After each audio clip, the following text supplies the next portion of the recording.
Hi, everybody. Welcome to Jimmy Dore Show. I'm here with Rob Lacone. Howdy, Jimmy. So we've told you a million times on this show that the mainstream news media doesn't tell you the truth about war. They don't even come close to telling you the truth about war, especially the wars we're in now. The Middle East, nobody ever mentions the petrodollar. Nobody ever mentions why we're friends with Saudi Arabia, not Iran. Nobody ever mentions how they got the Ayatollah in Iran. We overthrew their democratically elected government. Nobody ever talks about Libya. We're still in Afghanistan. 16 years. 16 years. 4 more years. That war gets a gold watch. It can retire. So someone actually wrote a book about the Afghanistan war, because you think you know about the Afghanistan war, right? You think you know what it was about. I thought I knew what it was about, but someone named Anand Gopals wrote a book called No Good Men Among the Living, America, the Taliban, and the War Through Afghan Eyes. So this is the Afghan war seen through the eyes of someone from Afghanistan. Little different, right? It's like when we reread the history books, we think Christopher Columbus is a great guy because the white people wrote the history books. But if the Native Americans or Indians or whatever you want to call them from where he landed wrote the history books, it would be definitely a different history book. It would be about these savages who came and wiped out people for money and profit to steal their natural resources. Right? Isn't that what the book would be about? Yeah, and Christopher Columbus was just a douchebag that got lost. Yeah, he was a douchebag that got lost. By the way, he didn't discover America, as Judah Friedlander points out. There are already a bunch of frickin' people living here. Millions of people already living here. He didn't discover it. So someone, I haven't read this book. I just found out about this book. I'm going to get it, though, because it's up for all kinds of awards, and it tells you really what happened in Afghanistan. Someone who did read it is Ryan Grimm, who's also a TYT politics reporter, writes for The Intercept and the HuffPo. The headline here is, the Taliban tried to surrender and the U.S. rebuffed them. Now here we are. So just so you know, we told you before about North Korea. North Korea offered to stop their nuclear program. The United States turned them down. Barack Obama turned them down. Just so you know. We have to have an enemy to keep our military-industrial complex going. We were spending more than the next 13 countries combined on our defense. This year, we added another $100 billion on top of that. No debate. Nobody talked about it. Nobody asked how we're going to pay for that. Nothing. The Democrats went along with it. They added another $100 billion on top of Barack Obama's defense budget from last year. $100 billion more, which could have paid for, free college for the entire country, plus more. They could have paid for almost 2 years of free college and we just threw it away, give it to the military-industrial complex, and not a goddamn peep about it. Nobody talks about it. And so here we are. You want to know the real reason why we're still in Afghanistan? Because we need an enemy. Why do we bomb ISIS in Iraq and fund them in Syria? The media will never tell you that. We do. We fund and train Al-Qaeda and ISIS, Al-Nusra. We train them when we need them. We kill them when we don't. When it's profitable to kill them, we do. When it's profitable to fund them and prop them up, we do. Just like in Afghanistan. So guess what? In Afghanistan, so this is how he makes a great point. For centuries in Afghanistan, when a rival force had come to power, the defeated one would put down their weapons and be integrated into the new power structure. Think about that. So Afghanistan, lots of wars, lots of people always trying to conquer the Afghanistan. For centuries, Afghanistan, when a rival force had come to power, the defeated one would put down their weapons and be integrated into the new power structure, obviously with much less power or none at all. That's how you do with neighbors you have to continue to live with. So when the Taliban came to surrender, the U.S. turned them down repeatedly. They tried to surrender almost immediately after we invaded. They came to surrender, and George Bush and Don Rumsfeld and Dick Cheney said, no thanks. We need to keep this war going. You remember when they had Osama bin Laden? They had him cornered, and they let him go. Why? Because we hadn't invaded Iraq yet. We had to invade Iraq. We had to keep this going. We had to keep these terrorists going, baby. And then George Bush forgot who Osama bin Laden was. He forgot who he was. He was like, who? Oh, I don't think about him much. Don't think I about don't him. think about that. Don't think about that guy. He served his purpose. He got our military-industrial complex humming. Mm-hmm. So when the Taliban came to surrender, the United States turned them down repeatedly. Only full annihilation was enough for the Bush administration. They wanted more terrorists and body bags. The problem was that the Taliban had stopped fighting. No one's ever reported this. Have you ever heard this? Mm-mm. I've never No. heard this. So thank God to this book and Ryan Grimm for reporting it. The problem was that the Taliban had stopped fighting, having either fled to Pakistan or melted back into civilian life. Al-Qaeda, for its part, was down to a handful of members. I know that we've reported that. People reported that there was some estimates had there were 18 members of Al-Qaeda left in Afghanistan 2 months after our invasion. Mm-hmm.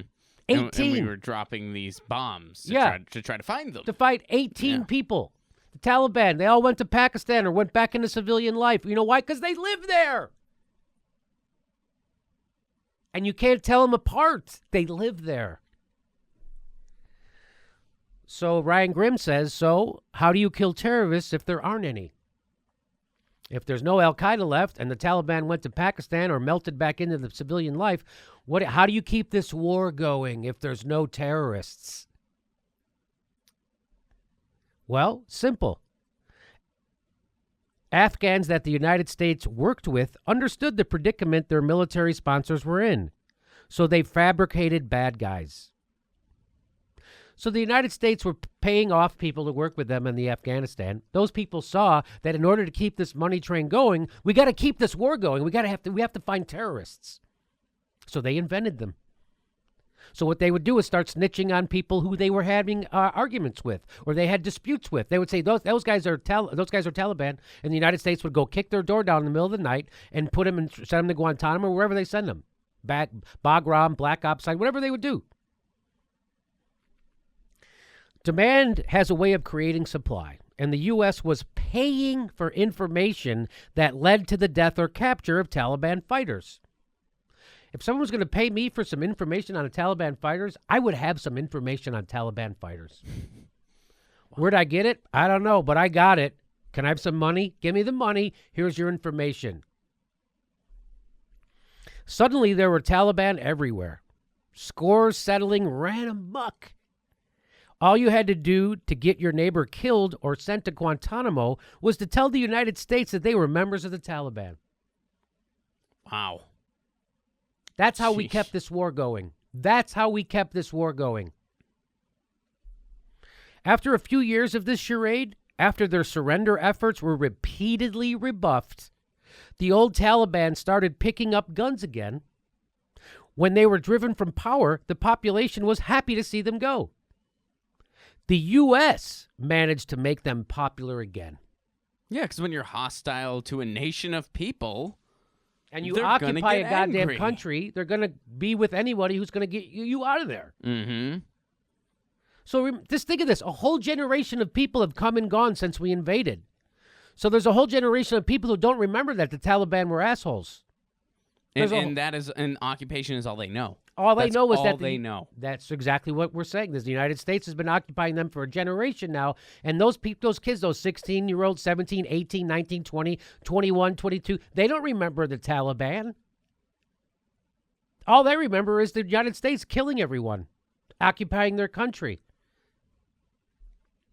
Gets worse. Remember back? So I didn't know this. I didn't know the Taliban had offered to surrender. I didn't know anything about their culture or how they handled wars before. I didn't know anything. We didn't know anything collectively as a country. And I remember Barack Obama was like, he always was, the Afghan war is the good war. Remember that? He was that. I don't know, maybe you're too young. Liberals then spent 2008 presidential campaign complaining that the United States had ignored Afghanistan.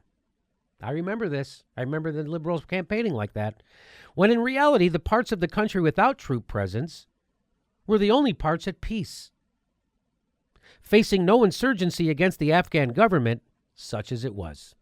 Yeah, I mean, the general consensus was like, oh, the war on terror isn't a bad idea.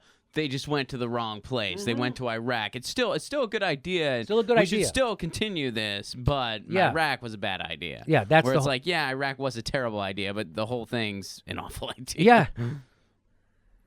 Then President Barack Obama came in and launched a surge in troop levels, simultaneously announcing a withdrawal. Remember when he did that? Mm-hmm. So this is talked about in that movie with Brad Pitt that I just watched on Netflix that I can't remember the name of.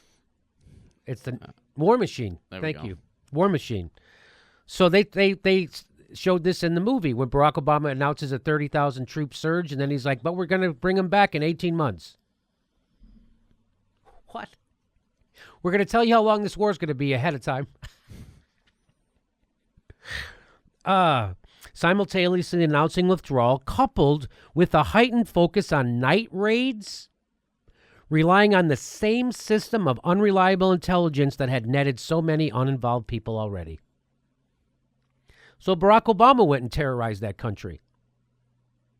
After the Bush administration terrorized them, then Barack Obama went in and terrorized them.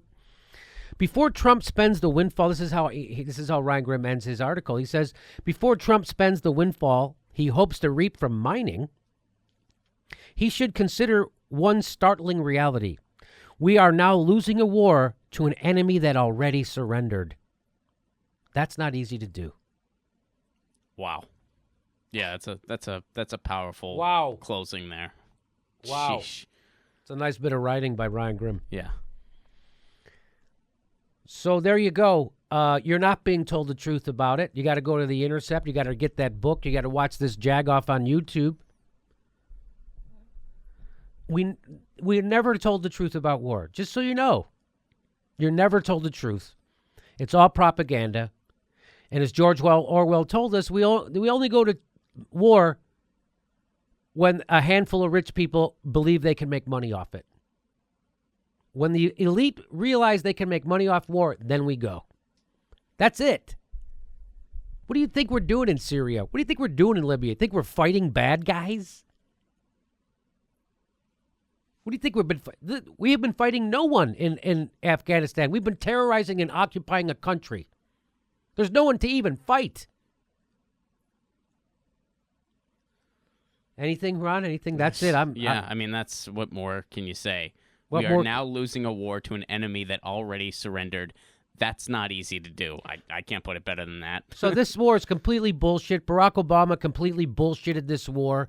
He terrorized that country. George Bush terrorized the country. And now Trump is going to do it. Night raids. A military guy comes through your door in the middle of the night. You're in a third world country. What the F? And now all the Democrats want a war with Russia. Because you've been manipulated. Because you swallow propaganda, and you always will. That's why they do propaganda, because it works. That's why they have people like MSNBC and Rachel Maddow beating the drum for war constantly, sucking up to the military constantly. So thanks for watching this show. And if you watch this show, please pass this around or pass Ryan Grimm's article around, whatever you got to do. We got to raise consciousness about how endless war needs to stop, because it ain't stopping. It is not stopping, and the endless lying about it is not stopping either. Isn't that something? Did you know that the Taliban tried to surrender time and time and time again? Okay, and you wonder why people get their news from YouTube.